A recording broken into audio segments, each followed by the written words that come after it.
Laverna 7-Eleven. Dito po natin sisimulan ng vlog natin pauwi ng bahay. So samahan niyo po ako at maraming salamat po.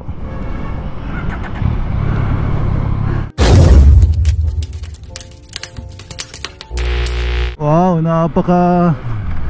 napakaluwang ng daanan ngayon. So today ay Monday, December 4 at ilang araw na lang magpapasko na. So kamusta po kayo mga kaibigan? Pasensya na po, matagal-tagal tayong hindi nakapag-upload ng video natin dahil sobrang busy talaga sa trabaho. Pag ganitong mga Christmas days ay lalo kaming nabibisi. So ayun po.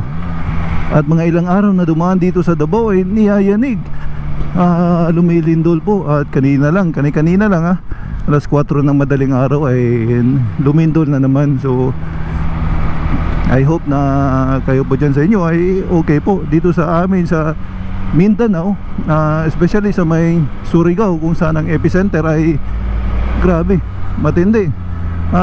Nung first day ng lindol, December 2 ay 7.4, magnitude 7.4, epicenter po ang Hinatuan, Surigao. At ang Davao ay nagkaroon ng intensity 4 sa Surigao, in magnitude 7.4 po. Mali, baliktad na sabi ko magnitude, isang magnitude lang kung saan ang epicenter, and then intensity lang sa mga karatig na lugar na nakarandam ng pagyanig. So yun po. At matraffic pala, kanina kala ko maluwang ang kalsada, matraffic sa dulo. Yan o, nagsisimula ng traffic dito. So may Buhangin po tayo, parte ng Buhangin, pauwi tayo. As usual, laging ruta natin Buhangin, diversion, pauwi ng bahay. Dahil kung doon tayo sa downtown ay napaka traffic, mainit, mausok. Tulad yan sa harap natin, mausok ngayon. Overtake tayo, masyado matagal, mainit, ang daming smoke filter. Paano nakakapasa ito sa emission test? Lalo tayong inuubo. So tinamaan din tayo ng trangkaso, lagnat, sipon at ubo nung nakarang araw. Kaya ang boses natin ngayon ay parang iba ang boses natin ngayon. Talaga yung mga nangyayaring paglindol ngayon, sunod-sunod, aftershock niya ay sunod-sunod. Nauna na nung nangyari sa may Polomolok, Jensen, which is ang Robinsons, ay sirang-sira yung mga kisame, nahulog ang mga kisame. So dito naman sa Davao, nakaraang 2 araw at nakaraang araw ay matindi rin, mayroong namatay sa Tagum na daganan ng poste. So ayun po, ito ay sa kadahilan ng nagmumove ang tectonic plates ng ating mundo. Sa iba naman, sabi nila ay malapit na raw ang end times. Huwag naman sana.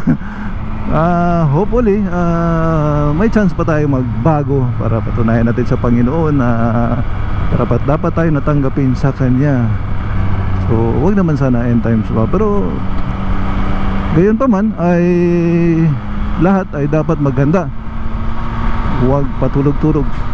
So tama na po sa usapang yanigan, usapang earthquake ay pag-usapan natin ng isang bagay na nakakayanig din. So alam nyo ba, narinig nyo na ba ang Kawasaki Ninja 1000 SX ay mayroon siyang quick shift, auto blip, 1043cc, pareho ng Kawasaki Z1000. Napag-isip-isip ko na what if gagawa si Kawasaki ng Z1000 na hango din sa bagong Kawasaki Z1000 SX ngayon na may quick shift at auto blip. Ay siya yung sport version ng Ninja ng Z1000. So ayun po, ang Ninja 1000 SX ay siya po yung sport version ng Z1000. So malamang sa mga darating na version ng Z1000, matagal din hindi nagkaroon ng updated version ang Z1000 eh. Mostly paint job, iba-ibang kulay, bagong color scheme, yun lang mga pinagbago ng Kawasaki Z1000 every 2 years. Pero hopefully sa darating na bagong version ng Kawasaki Z1000 ay meron na siyang quick shift, auto blip, color TFT display katulad ng kanyang sport version na si Z1000 SX. So nakaka-excite po yun. At pag ganun lumabas ang Z1000 na naka quick shift at auto blip na, ay yun na talagang ultimate bike natin, ultimate affordable bike. So hopefully na gagawin ni Kawasaki yun para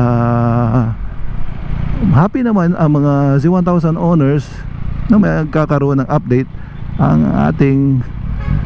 ating paboritong motor na Z1000. Iba pa rin talaga ang Z1000.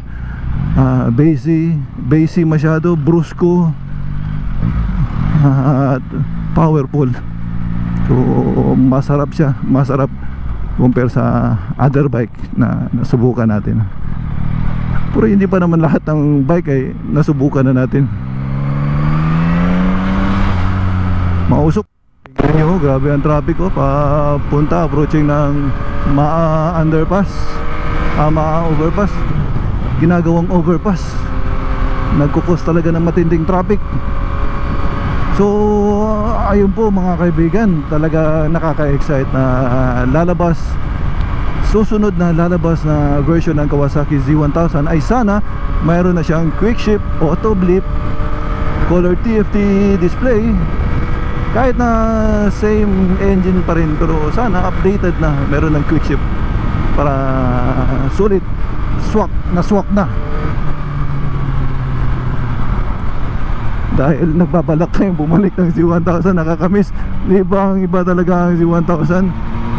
Iba ang pakiramdam paggamit mo ng Z1000. Iba ang hatid niya na saya.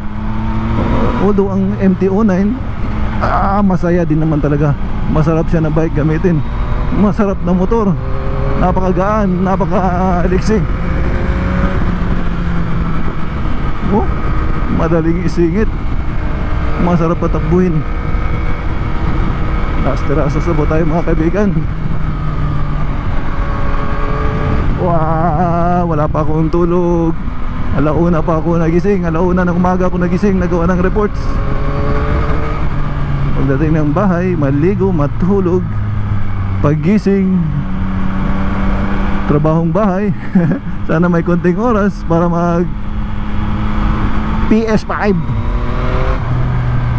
Ayan na po, pababa na po tayo ng Las Terrazas.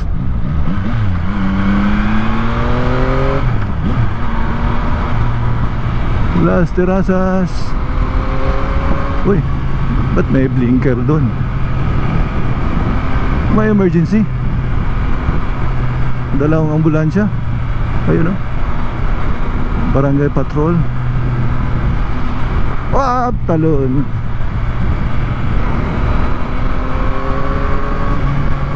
Singit.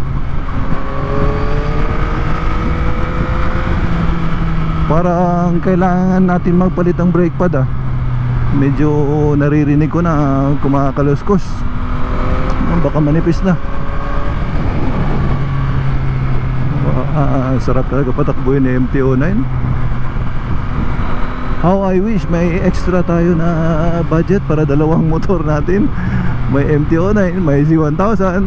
Ito yung dalawang motor na paborito natin dream bike natin. Ford Raptor, napakaganda. Macho si Ford Raptor.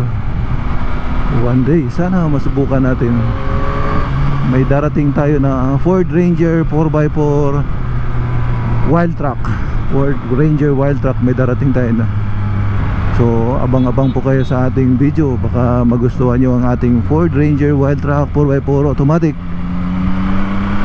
color white, alpine white ba o pearl white ang tawag nila. So yun po,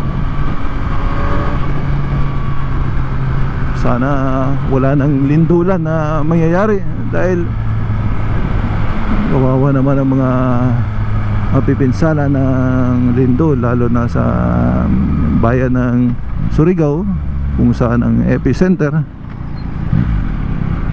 which is nagkaroon sila ng evacuation dahil sa tsunami warning.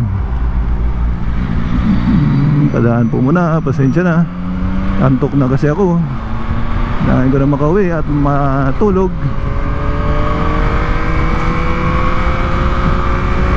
Quick ship, wow, quick ship. Tumawid na pick up. Parang saglit lang nga, kanina nasa buhangin tayo. Alright.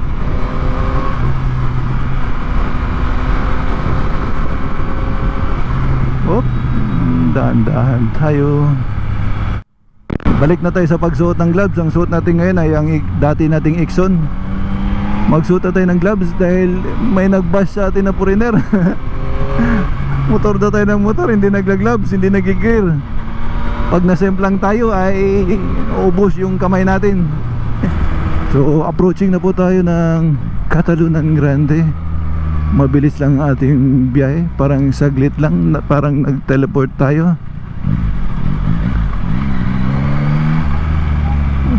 Huawei. Para tayo nag-teleport.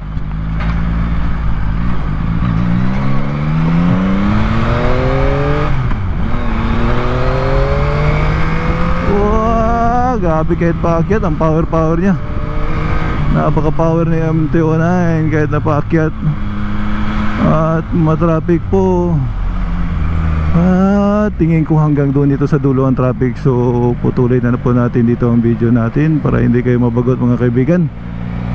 At once again, maraming salamat po. Magandang araw po sa inyo. At thank you very much sa pagsama muli sa JCT Moto. Kahit na hindi naman nakaka-entertain na mga video.